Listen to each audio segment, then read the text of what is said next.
So hello. Hello, Bob. So yes, I'm Bob Samuel, recording here at Dark Prague for early days of Ethereum, and I have here Jakob Czepluch. Czepluch. Good enough. Good enough. Czepluch. Yes, there you go. So yeah, we've known each other about 3 years or so now. I think we did meet in Bogota for DEVCON 6 for the first time. Where you introduced yourself. I was not aware of your background and role, but yeah, specifically, you were an intern at ETHDEV in Berlin in late 2015, and you also attended DEVCON1. So how did you come to be involved with Ethereum at that time? Oh, yeah. Thank you for the intro, and good question. Yeah, it was in Bogota. I think I knew about you, or of you, for longer than since then, but yeah, I think you were chatting with someone and talking about Florian Glatz, maybe, and talking about the old days, and and I just jumped in because I know Florian and found out that we have a shared interest in the old days of Ethereum. And yeah, I did my my internship working on the Python client back starting September or August 2015. I think it was like maybe August to December. Yeah, it was August to December. I think it was a couple of weeks after mainnet launched, and the first week I was there was when there was like the first big fork where the Go client forked from the C++ and Python client. There was a chain split on mainnet? Yes. And it happened, I think, the second day I was there. And that was the same day that there was a Meetup planned in the office. Right. So everything was extremely chaotic, and people arrived at the office for the Meetup, and nothing happened for a good amount of time. And eventually I was just sitting there in the corner working, and I was like, no, we can't do this, because there's so many people who were just like looking. Some started leaving, so I kind of ad hoc jumped in and gave a presentation on Ethereum back then that I had given a couple of weeks before back in Copenhagen.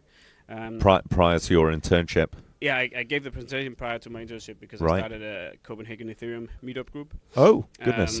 So when do you think that started? I know exactly when it started. It started on the 14th of July 2015. Right. And the reason I got into Ethereum was I was studying computer science. Okay. And I knew about Bitcoin and thought it would be interesting to write my bachelor thesis on Bitcoin. So this was an internship while you were still doing an undergraduate? No, it was actually an internship that I got because I wrote my bachelor thesis on Ethereum in the spring of 2015. I see. So you had graduated? Yeah, but just a bachelor. Right. And because the Ethereum ecosystem, so to speak, was so small back then. Right. We were in contact with the Ethereum Foundation during the internship. Like I think I opened my first issue in March 2015 to like the C++ client or something like that. Okay. So yeah, I think I've known of Ethereum since the end of 2014, but anyway, just we wrote this bachelor thesis, me and two of my friends. And we shared it with the foundation, and then we got offered internships. Right. And I was the only one. Like, I was tired of studying already, only after a bachelor, and the other two guys wanted to continue. So I was like, okay, I'm gonna do this. And a couple of weeks later, I moved to Berlin to do my internship, working on the Python client. Right. And yeah, that was a very interesting time. Like, thinking back now, I'm sad I didn't write down more things or to take more pictures or appreciate some of the things a little bit more, but I also had no idea that things would get as big as they are now. But yeah, I enjoyed it a lot. So I mean, it was primarily C++ development under Gav that was happening in that office, right? But also Felix Lang, I know, was there on the guest team. Yeah, there were some different people. I and then remember some Python Gustav dev. Simonsen, I think he was doing Go stuff. Right. And yeah, the Solidity team was also there. I think they Right. were under the Yeah, C++ yeah. team That's right. back then, Yeah. but they were And there. Remix as well. Well, The Mix, Remix. sorry, at the time. Yeah. And I also remember missed, I guess. At least Fabian Vogelsteller was also around, so there was Right. there was a good amount of different Yeah. people around, and also quite often people would come and visit from Yeah. like other places. I remember a couple Right. of times Christoph Jens came to visit. Yeah. There was one time where I think he arrived at midnight or something like that, Mhm. and there were Right. no one else at the office. Yep. I was doing my internship, and I think he wrote like in late afternoon. He wrote on the Skype channel if there would be someone around and that he was a little bit delayed or whatever. Right. So I was just like, oh, it's fine. I had nothing to do in Berlin anyway. I had like the Yep. smallest room, just like a small room with a bed, nothing else basically. Yeah. So I enjoyed spending a lot of time in the office, and I actually had like I would usually just stay in the office. Yeah. And then just go home and sleep because the office was quite nice. Right. So, yeah, I had one night where I think I let him into the office at midnight, and we had had a little bit of a chat. I got to know him. Right. He told me about all the testing he was doing and how Yeah. they were testing. Right. It was quite interesting. And that's cross-client testing as well, wasn't it? Right. That yeah, was if the. I remember correctly, like he was building a lot of like just JSON data that they fed to the clients. And that to was make from sure the C++ client. I know that CPP Ethereum was leading, and the tests were generated from that, but then running those against the Python and Geth clients. That sounds about right. But yeah, I have. There are a lot of small stories. Though, like you told me we don't have too much time. I'll try to keep it short. But Yeah. I would say if I think back to like the most interesting things that happened, it was like, of course, being lucky enough to participate at DEVCON1. Right. Yeah. And also experience the kind of split that was taking place at this point in time, because the foundation, I think, almost ran out of money, and that's right. The C++ team was kind of cut off. And you also had Ming Chan. Her first official date was 1st of August of 2015. So yeah, you basically had those kind of cost-cutting measures coming in quite fast, of looking at the spend where, it had been going for a year. It was the July of the previous year that the foundation had been formed, and you had the crowd sale, but nearly all of the money was gone in that year. And I think that was also maybe not the most responsible usage of money, but also the Bitcoin price was doing really poorly. Yeah, and that's right. The Ether price itself was also, Yeah. I think it dipped below the pre-sale price at some point in right. like September. A year in, and you've had no 2015 or something like that. accumulation. Yep. But yeah, I didn't have any interactions with Ming back then. So and maybe actually yeah, one thing I just remembered now. Yep. I was actually supposed to have done my internship on the C++ team in London. But oh yeah, right, yeah. A couple of weeks before that, I was told, sorry, we can't do it anyway because like we don't have the money anymore. Right. And that's well, because they were getting very rapidly the funding, or even shut down entirely, I think. Yeah, probably already. Or that was coming. Yeah, so that's why it ended up being the Python team instead, because there was some budget. But yeah, like sitting as the only person working on the Python client in that office in my small corner, I had a lot of fun kind of following how people came and went into Gavin's office and had a chat there with him and Yuta or whatever, and I didn't really know in the beginning what was going on until I was also asked if I wanted to come in and talk, and it was basically like presenting ideas of like what would happen next with the C++ team, and if I wanted to consider joining there or whatever. So that was sort of the pre-formation of what became Ethcore, later Parity. Yeah, I think so. I was witnessing that without knowing what was going on. I had no insight into like the finances of the foundation or anything like that. I only found out about most of those things later. But so it was maybe quite interesting to see.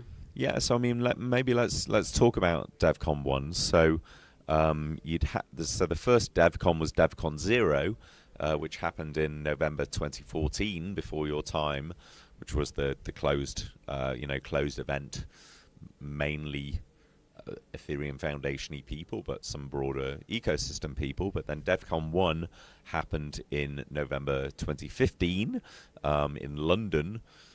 It had got announced early in the year and got cancelled because of this funding squeeze, but then Consensus basically stepped up and filled that funding gap and did some organising. So that was in November of that year. I was not present myself, that I couldn't afford to go or whatever at the time, but I watched a lot of the live stream. But you know, that was a really very seminal conference. So how was that? It was, for me, it was amazing. Like I've never been good at like sitting still on a chair for a long period of time, but there I was at every talk from the beginning in the morning until the end. I think I missed one talk because I had to go catch my flight to go back on the last day, or like. But I was just sitting there and sucking up all of these ideas and visions, and it was really. I think before that I had an idea that I thought it would be interesting to continue working with Ethereum or in the Ethereum space. But after DEVCON1, I was like, I have to do this. Like, there's no other way for me. I'm not going back to the university. I'm not gonna do anything else. This is what I'm gonna do, because it was a full day, or 3 full days of just sitting there and people presenting their ideas. I remember clearly, like there was Maker was presented. Like I was like, okay, we did like stable coins. Like it was like amazing. I think Fabian Vogelsteller and Alex van der Sande and some other people presented the ERC20 token standard, or the early version of it, which, this is such a big part of Ethereum now. I think maybe Gnosis, I'm not sure actually. And of course the project I was working on, the people there, like we were presenting the Raiden network, which got a lot of very good feedback as well. So it was and so interesting. HydroChain as well, right? I was not so sold on HydroChain back then because it was like aimed at one of the very first permissioned Ethereum. Exactly, it was like a round robin kind of algorithm, and now it seems like something people would actually have used these days. So only 10 years too early. But back to DEVCON1, I was just thinking about it after our conversation last night. That DEVCON1, it was just about the technology. I think maybe there were 3 booths or something like that just had a couple of stickers. Like I barely remember. I just remember was it app? What was the name of the Haskell project? Block App Strato. Block Apps. I remember they had like a small booth, I think. Right. Some stickers. I'm very sad that I lost that sticker. But other than that, it was just like, just people. There was one stage and everyone was like in the same room, more or less. And in the evenings, people would go out for dinner maybe, but there was not a single side event. There was not a single party. Glory days. It was just dinners and a couple of shepherd's pie somewhere. Right.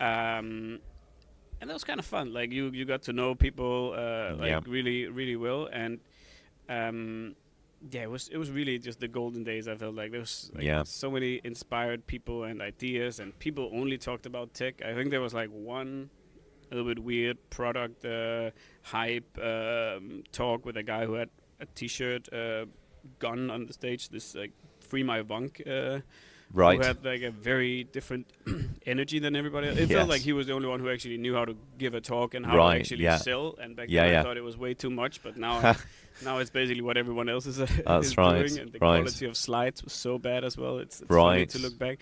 But I was thinking about that, and then I was comparing with, let's say, DEVCON2. Right. I think at DEVCON2 there was maybe like a couple of parties. I think Consensus had like a bar somewhere where we would usually go. It was still not that big. There was still only one stage, I think, at DEVCON2. So it was like... There was just one main stage, quite doable. And then I think at DEVCON3 in Cancun, that was where you could really feel, okay, now there's a lot of money in this space, because like there were parties right and left. And the rest is history, right? That's right. It's been quite crazy to see this development as well of like measuring on the amount of events and parties at the different DEVCONs, how popular things got. But absolutely, for me, the DEVCON1 is like one of my best memories of these 10 years, simply because it was just so inspiring and motivating, I would say. And a lot of the people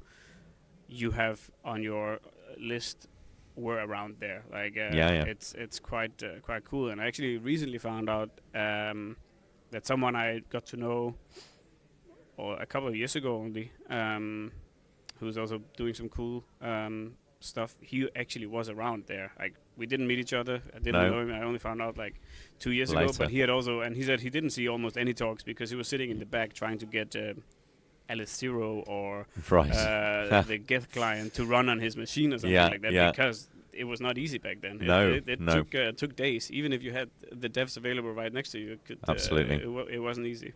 No. So yeah, I think that's mainly what I have to like share without it going into too much detail about things. But well, thanks so much. Yeah, you're very welcome. Great chatting always. Yeah. Okay. All the very best.